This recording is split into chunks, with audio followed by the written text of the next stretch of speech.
When I first started taking the gym really seriously, when I first started, it was like, okay, this is something I want to focus on. This is something I want to learn about. This is something it's going to become part of my life.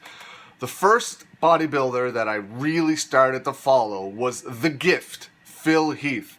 The first real program I ever did was one I found in Muscle and Fitness by Phil Heath, and I wish I could remember the name of it. I've tried to look it up, but I just can't find the name. But it was something like it had 7 sets of 7 different moves, and you had 30 seconds in between each set before you went on to the next one. It was super hard when I started, and it's still super hard to this day. I really wish I could find it, but it was in Muscle Fitness. I wish I could remember the name of that program, but I've tried to look it up and I can't find it. I was gonna link it here, but I probably still have the magazine somewhere, but they're all packed away. But let's talk about Phil Heath. Phil Heath, his last Olympia victory tied him for second most of all time with arguably the most famous bodybuilder of all time, the actor, the former governor of California, Arnold Schwarzenegger. They won 7 Mr. Olympias. The only 2 to win more than that are Lee Haney and Ronnie Coleman, the GOAT, who has, they both have 8 Olympia victories in a row. Let's just look back here at Phil Heath's Olympia competition stats here. 2008, he placed 3rd. 2009, he placed 5th. 2010, he placed 2nd. And then he went on a tear. He came first in 2011, 2012, 2013, 14, 15, 16, 17, and 18. He came second. He was defeated by Sean Roden last year, or the last time he competed at Olympia in 2018.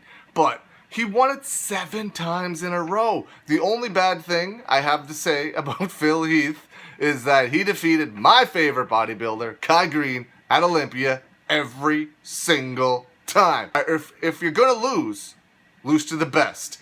And for 7 years in a row, Phil Heath was the greatest bodybuilder on the planet. He had a very unique look to him. He had those big bubbly muscles. He looked like something you drew out of a magazine or a comic book. He looked amazing. For a real life human being to look like Phil Heath does is unreal. The amount of hard work and dedication he put in 24 hours a day, 365 days a year was unparalleled for 7 years in a row. So again, if you're new to bodybuilding and you don't know who Phil Heath is, I highly recommend you checking out The Gift, Phil Heath. He has so many amazing programs out there, so many amazing videos on YouTube, his Instagram, bodybuilding.com articles. Just go check him out. Google Phil Heath or The Gift, Phil Heath. Trust me, you will not be disappointed. Some of the best things from Olympia were him and Kai Green on stage, going at it like face to face, 2 just larger than life human beings. If you're into pro wrestling, it was like the Shawn Michaels and Bret Hart of pro wrestling. The Rock and Steve Austin in pro wrestling, but of bodybuilding. They had a great rivalry. Kai Green always came second, unfortunately. I was hoping some year Kai Green was going to be able to knock off Phil Heath, but it just never happened. But like I said, if you're new to bodybuilding, Phil Heath has a lot of stuff out there for bodybuilders from the beginning all the way up to the advanced levels. Check him out. Check out The Gift, Phil Heath.